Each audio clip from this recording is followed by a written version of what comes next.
Sa dami ng sakit na nararanasan ng mga tao ngayon, dumarami rin ang iba't ibang gamot na nagsusulputan. Pero, alam ba ninyo na may tinatawag na natural way of healing para sa iba't ibang sakit? Kung ano ito, alamin sa programang Basta Natural, dito sa Radyo Agila.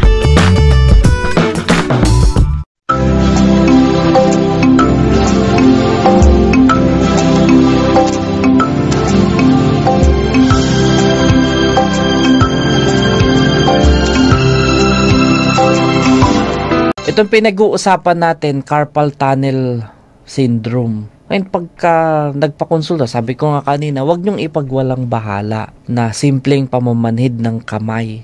Kasi kung titingnan natin yung mga nerves natin, mula dito sa may braso, sa may pulso, nandyan yung carpal tunnel. Tapos yung nerves niyan, dito lang sa apat na daliri, hindi kasama yung hinliliit. So, ang sumasakit dito sa may pulso. Titingnan yung history, i-review ng doktor yung pattern ng mga symptoms. Kasi may mga pagkakataon, akala nyo carpal tunnel, pero pagkasama yung hinliliit, maaring ibang problema yan. Yung mga symptoms, usually mararanasan kapag halimbawa, hawak nyo yung telepono or nagbabasa kayo ng newspaper or habang nagdadrive, na mapapansin nyo yung numbness. Pagising nyo, yung iba pagising sa umaga, ramdam nila yung panghihina ng kamay. So, ang doktor, magkakandak ng physical examination, ititest yung pakiramdam ng mga daliri, yung strength ng mga muscle sa inyong kamay.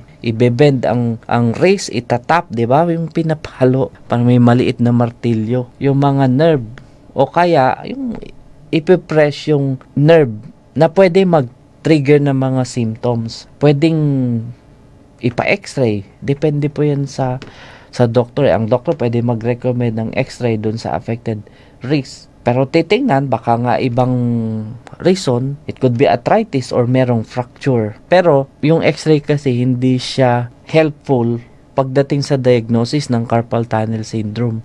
Ang tinitingnan lang dun is kung may fracture or baka may uric acid crystals o yung sa arthritis. Sa carpal tunnel, hindi po makikita yon sa x-ray. Yung electromyography, titingnan yung mga electrical discharges na pinoproduce sa ating muscles. May kuryente yan eh. Merong i-insert na manipis lang na karayom, electrode sa mga specific muscles para ma-evaluate yung electrical activity kapag ka ang muscles ay kinontract or yung pinahinga. Yun ay makakatulong para ma-identify yung damage dun sa ating mga muscles na kinokontrol ng median nerve para din ma-rule out yung iba pang condition. Pwede ring ipagawa yung nerve conduction study. Pero alam nyo, sabi nung iba, gastos po yung mga test na yan eh. Although kung talagang kailangang ipagawa, bakit hindi? Pero yung iba, sabi nila, gamutin nyo na lang kasi minsan yung mga test medyo mahal. Pagdating sa treatment, importante na matreat ka agad as early as possible bago lumabas yung iba pang mga sintomas. Kasi in the early stages, yung mga pwede nyong gawin para masolusyonan ito, ay yung madalas na pagpapahinga, ipahinga nyo yung inyong kamay. Iwasan yung mga activities na makapagpapalala dun sa mga symptoms. Pwede ring mag-apply ng cold packs. Diba sabi ko kanina, yung isang reason, maaring yung sobrang lamig sa workplace, sa trabaho, na na-expose yung kamay tapos madalas ginagamit. Pero yung lamig, pwede ring makatulong to reduce swelling, magnanumb. Pero madami pang mga treatment options. Yung iba nilalagyan ng splint or may gamot. Pwede ring surgery.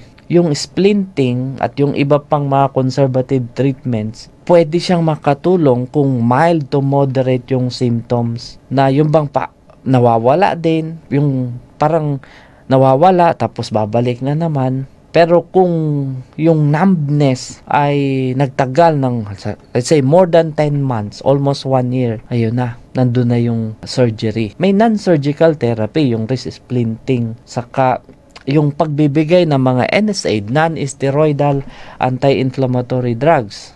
yung ibuprofen ang madalas na ibigay. Nakita na pwedeng makatulong yung corticosteroids and steroids. Pwedeng mag-inject ng corticosteroid doon sa carpal tunnel. 'Di ba? Yung cortisone para ma-relieve yung pain. Mahirap 'yon. Hindi yun basta-basta lang injekan. At usually, para ma-injekan mo ng steroid yung carpal tunnel, kailangan pa ng ultrasound para sakto na dun talaga. Hindi yung basta lang mag-inject ng gamot. Dapat ultrasound guided. Ang steroids nakakatulong para ma-decrease yung inflammation and swelling. So, marirelieve yung pressure sa median nerve. Yung mga oral na steroids, hindi kino-consider kasi parang walang effect. Talagang kung steroid, dapat injectable. Pero kung ang carpal tunnel, ang dahilan ay rheumatoid arthritis or other inflammatory arthritis, ang kailangan i-treat yung arthritis para ma-reduce yung symptoms ng carpal tunnel syndrome. Pero kung hindi, surgery talaga. Ang ginagawa, dalawang technique, may endoscopic surgery,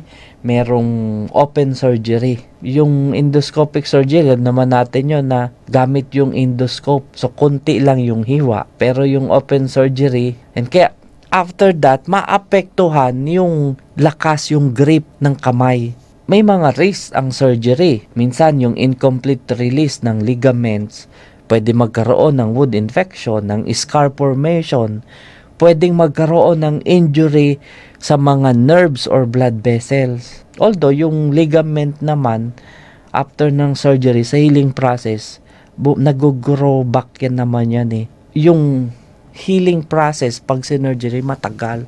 Hindi po pag na-operan, okay na. Usually, several months. Kahit nasabihin natin na yung balat, nakita nyo, wala nang sugat. Kasi in a few weeks, magaling na yan. Pero sa loob, yung healing process, matagal. Kaya may mga therapy na ginagawa talaga para masolusyonan itong problemang ito. Alam nyo, yung madalas ngayon na paggamit ng mga gadgets, nakatuto kayo sa inyong computer, madaming nag-o-online selling. Kung hindi man sa gadget, sa computer na mismo, sa desktop. So, yung paggamit ng mouse o sa keyboard, pwede pong maawi sa ganitong problema. May mga home remedies na pwedeng makatulong. Yung mga treatment na banggit natin kanina, pero yung mga iba pang pwedeng gawin, mga home remedies, unang-una, kailangan talaga pahinga. Saka i-elevate nyo. Kung matutulog kayo, medyo nakataas. Huwag kayong, yung iba natutulog na nadadaganan yung kamay. Maapektuhan po niyan. O yung iba, yung para bang nagde-daydream, nakataas yung kamay pag natutulog na naiipit ng, yun ang ginagawang unan. Yan, wag ganon. Medyo ipahinga talaga yung kamay. Yan yung isa sa treatment option na binabanggit din ng American Academy of Neurology. Iwasan yung mga activities na yung paulit-ulit yung movements ng mga daliri at kamay. Importante yun na mabantayan. Yung braces or splints na banggit na natin kanina, yung operation na isang treatment. Pero yung iba, naglalagay ng splint or brace para hindi mo ma-bend yung iyong kamay, yung iyong braso. Dito po yan sa may pagitan ng palad sa braso, sa may pulso. Dapat mapanatili na straight or neutral position para ma-reduce natin yung pressure dun sa nerve sa ating carpal tunnel, dun sa median nerve.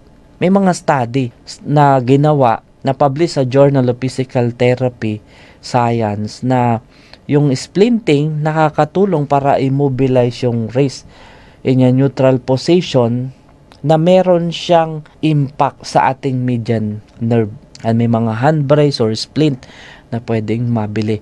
Ang isa pa, cold compress para mag-numb. Diba? Yung cold compress, yung cold temperature, marirelieve yung pain kasi inanumb yung affected area. Yung massage therapy, tayo pagka may kirot, pamamanhid, gusto natin hinihilot, may pwede pong gawin.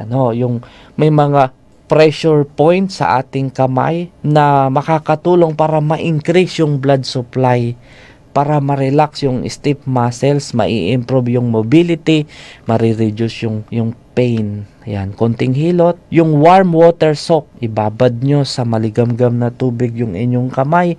Pwede rin na dun sa pagbababara nyo, lagyan nyo ng Epsom salt. Yung Epsom salt is a natural muscle relaxant. Yung magnesium ito na nakakatulong para ma-relax yung tightened muscle sa kamay, sa ating wrist. Yan, kaya bili po kayo ng Epsom salt. Pwede rin yung mga stretching exercises. I-flex, i-rotate, i-stretch yung kamay, yung wrist, yung arms. Makakatulong para ma-increase yung hand circulation. Sabi ko nga, yung talagang isi-shake mo yung kamay mo, makakatulong. O kaya yung close open, makakatulong. Gawin yan mga 5 to 10 times para ma-release lang yung mga muscles. Makakatulong po yan yung stretching na yan. That's, lalo na dun sa mga mild cases lang ng carpal tunnel syndrome.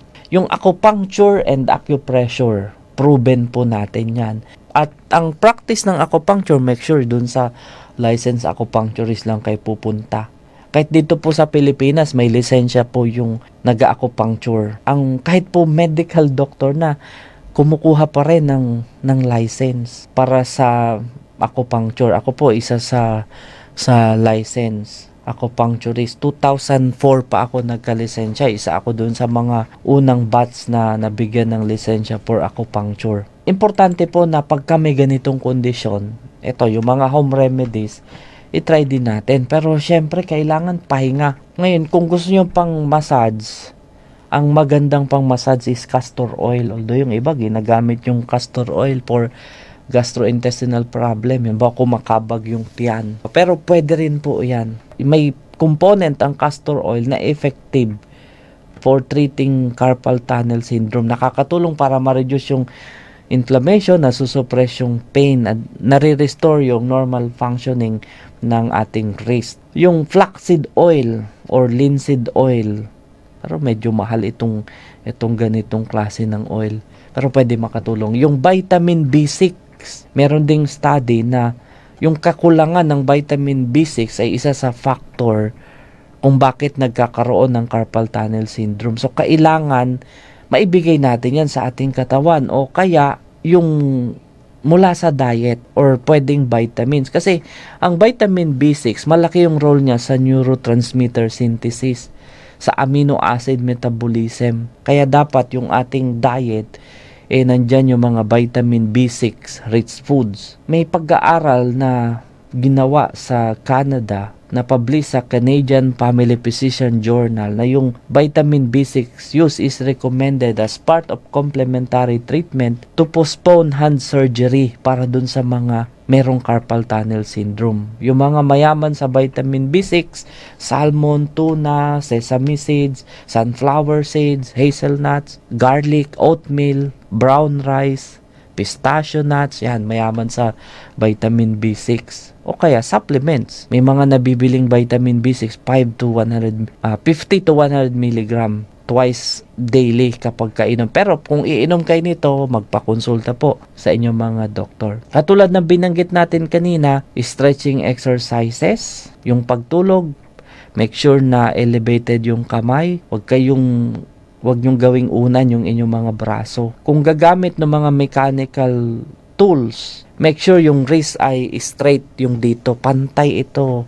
Alam nyo, dun sa mga nag-aaral ng piano, tumutugtog ng organ, binabantayan po yan. Dapat ito pantay yung sa braso. Kasi kung hindi, kung ito nakabend, naapektuhan yung ating median nerve. Yung paulit-ulit na ganong problema, nadidevelop itong carpal tunnel syndrome. At kung gagamit ng computer, lagyan ng time limit. Kaya yung mga parents, lagyan nyo ng time limit yung paggamit ng mga gadgets na inyong mga anak.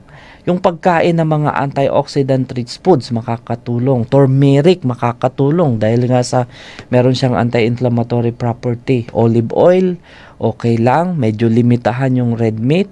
Kumain ng yung mga cold water fish. Saka iwasan yung mga activities na yung bang mararamdaman mo na pwede magkaroon ng numbness and pain yung mga kamay. Saka yung posture, bantayan natin. So, itong mga home remedies, pwede ito makatulong lalo na kung nandun pa lang sa initial stage or mild symptoms. Pero kung nagiging matindi na yung kirot, baka talagang kailangan ng surgery. Pero, i-consider muna yung nutrients like yung vitamin B6 bago yung operation. At saka yung acupuncture. Sa acupuncture, very effective po. Subok po natin yan.